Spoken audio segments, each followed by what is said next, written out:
ನಮ್ಮ ಮೆಟ್ರೋಗೂ ಕೂಡ ಸರ್ಕಾರದಿಂದ ಕರೆಂಟ್ ಶಾಕ್ ಸಿಗ್ತಾ ಇದೆ. ವಿದ್ಯುತ್ ದರ ಹೆಚ್ಚಳದ ಬೆನ್ನಲ್ಲೇ ಮೆಟ್ರೋಗೂ ಕೂಡ ಇದರ ಬಿಸಿಯನ್ನ ಮುಟ್ಟಿಸೋದಕ್ಕೆ ಸರ್ಕಾರ ಮುಂದಾಗಿದೆ. ಏಪ್ರಿಲ್ 1ರಿಂದ ವಿದ್ಯುತ್ ಪ್ರತಿ ಯೂನಿಟ್ಗೆ 36 ಪೈಸೆ ಏರಿಕೆ ಮಾಡಲಾಗಿದೆ. ವಿದ್ಯುತ್ ದರ ಏರಿಕೆಯಿಂದ ಮೆಟ್ರೋಗೆ ಹೆಚ್ಚುವರಿ ಹೊರೆ ಆಗ್ತಾ ಇದೆ. ಈಗಾಗಲೇ ಮೆಟ್ರೋ ನಷ್ಟದಲ್ಲಿದೆ. ಸೊ ಇದರ ಬೆನ್ನಲ್ಲೇ ವಿದ್ಯುತ್ ದರ ಏರಿಕೆಯ ಬಿಸಿ ಅದಕ್ಕೆ ಮತ್ತಷ್ಟು ಕಂಗಾಲಾಗುವಂತೆ ಮಾಡಿದೆ. ಪ್ರತಿ ತಿಂಗಳು ಕೂಡ 10 ಕೋಟಿ ರೂಪಾಯಿ ಕರೆಂಟ್ ಬಿಲ್ ಅನ್ನು ಕಟ್ತಾ ಇದೆ ಮೆಟ್ರೋ. ಏಪ್ರಿಲ್ನಿಂದ ಮೆಟ್ರೋಗೆ ಹೆಚ್ಚುವರಿ ಕರೆಂಟ್ ಬಿಲ್ ಬರುತ್ತೆ.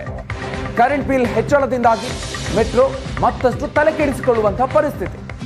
ಪ್ರತಿ ತಿಂಗಳು 1.5 ಕೋಟಿ ಹೆಚ್ಚುವರಿಯಾಗಿ ಬಿಲ್ ಬರುವಂತಹ 1.5 ಕೋಟಿ ಪ್ರತಿ ತಿಂಗಳು ಕೂಡ ಬರುವಂತಹ ಸಾಧ್ಯತೆ ಇದೆ.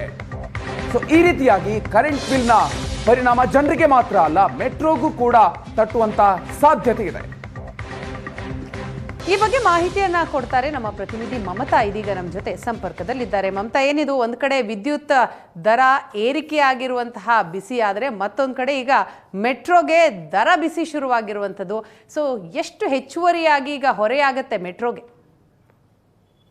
ವೀಣಾ, ಹೌದು, ಎಲ್ಲಾ ದರ ಏರಿಕೆ ಆಗಿರುವಂತದ್ದು. ಅದರಲ್ಲೂ ಮುಖ್ಯವಾಗಿ ಏನು ವಿದ್ಯುತ್ ದರವನ್ನ ಎರಡೆರಡು ಬಾರಿ ಜಾಸ್ತಿ ಮಾಡಿರುವಂತದ್ದು. ಅಂದ್ರೆ ಅದರಲ್ಲಿ ಫಿಕ್ಸೆಡ್ ಚಾರ್ಜ್ ಇರ್ಬೋದು, ಎರಡನೇ ಸಲ ಜಾಸ್ತಿ ಮಾಡಿರುವಂತದ್ದು. ಆದ್ರೆ ಅದಕ್ಕಿಂತ ಮೊದಲು 36 ಪೈಸೆ ಪ್ರತಿ ಯೂನಿಟ್ಗೆ ಏನು ಜಾಸ್ತಿ ಮಾಡಿದ್ರು ಅದು ಒಂದಷ್ಟು ಹೊರೆ ಆಗೋದಂತೂ ಖಂಡಿತ. ಅದರಲ್ಲೂ ಮುಖ್ಯವಾಗಿ ಮೆಟ್ರೋಗೆ ಈ ಒಂದು ವಿದ್ಯುತ್ ದರ ಶಾಕ್ ನೀಡಿದೆ. ಯಾಕಂತಂದ್ರೆ ಈಗಾಗಲೇ ಮೆಟ್ರೋ ಓಡ್ತಾ ಇರುವಂತದ್ದು ಕೂಡ ವಿದ್ಯುತ್ ನಲ್ಲಿ. ಅದ್ರಲ್ಲಿ ಈಗಾಗಲೇ ಪ್ರತಿ ತಿಂಗಳು ಸುಮಾರು ಒಂದು 10 ಕೋಟಿಯಷ್ಟು ವಿದ್ಯುತ್ ಬಿಲ್ ಅನ್ನ ಕಟ್ಟತ್ತೆ. ಆದ್ರೆ ಈಗ ಪ್ರತಿ ಯೂನಿಟ್ಗೆ 36 ಪೈಸೆ ಅಂತಂದ್ರೆ ಇದು ಮತ್ತಷ್ಟು ಹೆಚ್ಚುವರಿ ಆಗುವಂತಹ ಹಾಗೆ ಆಗತ್ತೆ. ಯಾಕಂತಂದ್ರೆ ಸುಮಾರು 1ರಿಂದ 1.5 ಕೋಟಿ ಹೆಚ್ಚುವರಿ ಬಿಲ್ ಬರುವಂತಹ ಸಾಧ್ಯತೆ ಇದೆ.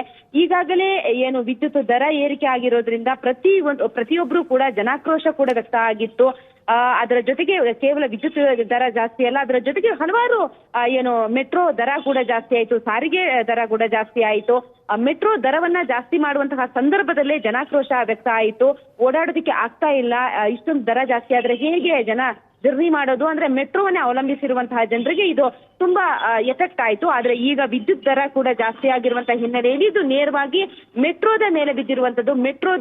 ಮೆಟ್ರೋ ಪ್ರತಿ ಏನು ವಿದ್ಯುತ್ ದರ ಸುಮಾರು 1ರಿಂದ 1.5 ಕೋಟಿ ಹೆಚ್ಚು ಬರುವಂತಹ ಸಾಧ್ಯತೆ ಇದೆ. ಹಾಗಾಗಿ ವಿದ್ಯುತ್ ದರ ಜಾಸ್ತಿ ಬರುವಂತಹ ಹಿನ್ನೆಲೆಯಲ್ಲಿ ಮತ್ತೆ ಮೆಟ್ರೋ ದರವನ್ನ ಜಾಸ್ತಿ ಮಾಡುವಂತಹ ಸಾಧ್ಯತೆ ಕೂಡ ಇದೆ.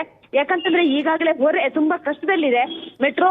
ತುಂಬಾ ನಮಗೆ ಆರ್ಥಿಕ ನಿರ್ವಹಣೆ ಕೂಡ ಕಷ್ಟ ಇದೆ ಅನ್ನುವಂತಹ ನಿಟ್ಟಿನಲ್ಲಿ ಒಂದಷ್ಟು ಕಾರಣಗಳನ್ನ ಹೇಳಿ ಈಗಾಗಲೇ ಏನು ಮೆಟ್ರೋ ದರವನ್ನ ಜಾಸ್ತಿ ಮಾಡಿರುವಂತದ್ದು. ಈಗ ವಿದ್ಯುತ್ ದರ ಕೂಡ ಜಾಸ್ತಿ ಆಗಿರುವಂತಹ ನಿಟ್ಟಿನಲ್ಲಿ ಮತ್ತೆ ಏನು ಮೆಟ್ರೋ ರೇಟ್ ಜಾಸ್ತಿ ಆಗುತ್ತಾ ಅನ್ನುವಂತಹ ಒಂದು ಭಯ ಕೂಡ ಶುರುವಾಗಿರುವಂತದ್ದು ಜನರಲ್ಲಿ.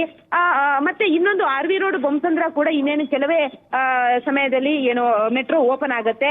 ಆ ಸಂದರ್ಭದಲ್ಲೂ ಕೂಡ ವಿದ್ಯುತ್ ಮತ್ತೆ ಜಾಸ್ತಿ ಬಳಕೆ ಆಗತ್ತೆ. ಹಾಗಾಗಿ ಏನು ಈಗ ಇರುವಂತದ್ದು ಮತ್ತೆ ಇನ್ನು ಓಪನ್ ಆಗುವಂತಹ ಮೆಟ್ರೋ ಮಾರ್ಗ ಏನಿದೆ ಅದೆಲ್ಲವನ್ನೂ ಕೂಡ ನಾವು ಅಳೆದು ತೂಗಿದಾಗ ಗೊತ್ತಾಗುವಂತದ್ದು ಸುಮಾರು 1ರಿಂದ 1.5 ಕೋಟಿಯಷ್ಟು ಹೆಚ್ಚುವರಿ ಬಿಲ್ ಬರುವಂತಹ ಸಾಧ್ಯತೆ ಇರುವಂತದ್ದು. ಹಾಗಾಗಿ ಪ್ರತಿ ತಿಂಗಳು ಪ್ರತಿ ಯೂನಿಟ್ಗೆ 36 ಪೈಸೆ ಅಂತಂದ್ರೆ ಸುಮಾರು 1.5 ಕೋಟಿಯಷ್ಟು ಬಿಲ್ ಬರುತ್ತೆ, ಜಾಸ್ತಿ ಬರುತ್ತೆ. ಅದ್ರ ಜೊತೆಗೆ ಏನು ಮುಂದಿನ ತಿಂಗಳು ಇದರ ಒಂದು ಬಿಸಿ ತಟ್ಟಲಿದೆ. ಮುಂದಿನ ತಿಂಗಳು ಎಷ್ಟು ಬರುತ್ತೆ ಅನ್ನುವಂಥದ್ದು ಕೂಡ ಲೆಕ್ಕ ಸಿಗಲಿದೆ. Veena. Yes sir, thank you Mamata ತಮ್ಮೆಲ್ಲ ಡೀಟೇಲ್ಸ್ಗಾಗಿ.